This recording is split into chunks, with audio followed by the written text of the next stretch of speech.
आज सकाळपासून जरांगे पाटील यांचा उपोषण मागे घेईपर्यंत त्यांच्या मागण्या मान्य होईपर्यंतचा घटनाक्रम काय होता ते आपण सविस्तर बघितलेला आहे।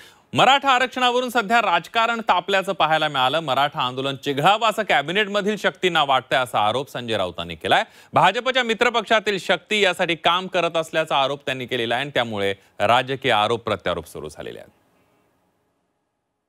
देवेंद्र फडणवीस यांना अडचणीत आणण्यासाठी दिल्लीतल्या भाजपातून एक मोठा गट प्रयत्न करतो।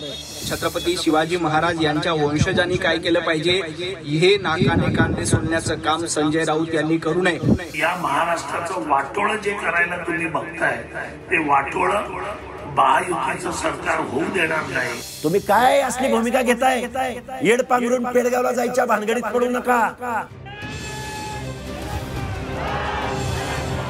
मराठा आरक्षणावरून वातावरण तापलेलं असतानाच राजकीय आरोप प्रत्यारोपांच्या फैरी झडू लागल्यात। मराठा आंदोलनावरून शिवसेना उद्धव बाळासाहेब ठाकरे पक्षाचे खासदार संजय राऊतांनी मोठा आरोप केलाय।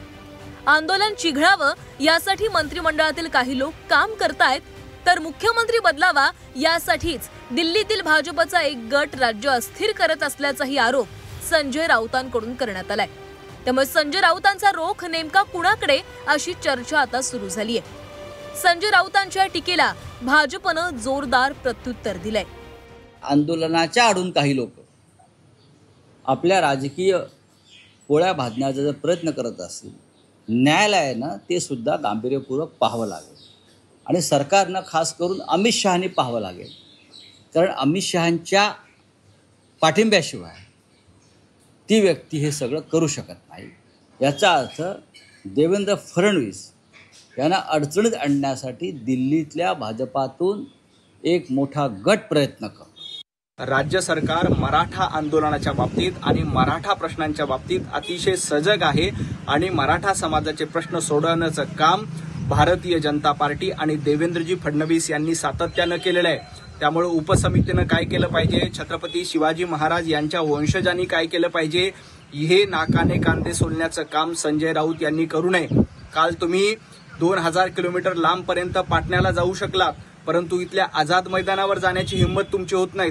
उद्धव ठाकरे मातोश्रीमध्ये बसून मनोज जरांगे पाटील यांना फोन करतायत, परंतु काही किलोमीटर लांब असलेल्या 20 किलोमीटर लांब असलेल्या आझाद मैदानापर्यंत तुम्हाला जाता आलं नाही। शिवसेनेच्या राजू वाघमारे यांनीही राऊतांवर जोरदार टीका केली आहे। राऊतांनी अफवा पसरवण्याचं काम करू नये असा सल्ला वाघमारेंनी दिलाय। संजय राऊत स्वतःच्या स्वभावाला अनुसरून जो स्वभाव भुंकण्याचा आहे आणि अफवा पसरवण्याचा आहे, खालच्या पातळीवर जाऊन टीका करण्याचा आहे, त्याला अनुसरून अशी विधानं करतायत। ज्यांनी मराठ्यांसाठी एवढं केलंय त्यांच्यावर अशा प्रकारे टीका करणं, अशा प्रकारे अफवा पसरवणं, मला असं वाटतं की विरोधकांना जनाची नाही तरी मनाची तरी त्यांनी ठेवली पाहिजे। आणि या महाराष्ट्राचं वाटोळं जे करायला तुम्ही बघताय ते वाटोळं महायुतीचं सरकार होऊ देणार नाही। संजय राऊतांच्या टीकेनंतर ओबीसी नेते लक्ष्मण हाकेंनीही राऊतांवर तोंडसूक घेतलंय। मनोज जरांगेंना पाठिंबा देऊन उद्धव ठाकरे ओबीसींची मतं गमावतायत असा टोला लक्ष्मण हाकेंनी लगावलाय। वंदनीय बाळासाहेब ठाकरे हे जातीच्या आरक्षणाला त्यांनी कधी विरोध केला नव्हता, ते समर्थनही करत नव्हते, पण विरोधही त्यांनी कधी केला नव्हता। तुम्ही काय असली भूमिका घेताय? येड पांघरून पेडगावला जायच्या भानगडीत पडू नका। हे सामाजिक मागासांचं आरक्षण आहे। मनोज जरांगेच्या पाठिंबा देण्याच्या नादात तुम्ही ओबीसींच्या मनामधली सहानुभूती गमावून बसलेले आहात। संजय राऊत, उद्धवजी, तुम्ही आता 17-18 वर येऊन पोहोचलेले आहात। उद्या तुमचं कुठेतरी इतिहासाच्या पानावरती तुमची शिवसेना वाचावी लागेल। वंदनीय बाळासाहेब ठाकरे यांच्या भूमिकेला छेद देऊ नका। ओबीसी बद्दल तुमची वास्तव भूमिका जाहीर करा। मराठा आरक्षणासाठी मुंबईत हजारोंच्या संख्येनं मराठा समाज एकवटलाय। मात्र दुसरीकडे याच मुद्द्यावरून राजकारण देखील सुरू आहे। मराठा आरक्षणाचा धागा पकडत संजय राऊतांनी एक मोठा गौप्यस्फोट केलाय। त्यामुळे राऊतांचा रोख नेमका कुणाकडे अशी चर्चा आता राजकीय वर्तुळात सुरू झाली आहे। ब्युरो रिपोर्ट, झी 24 तास।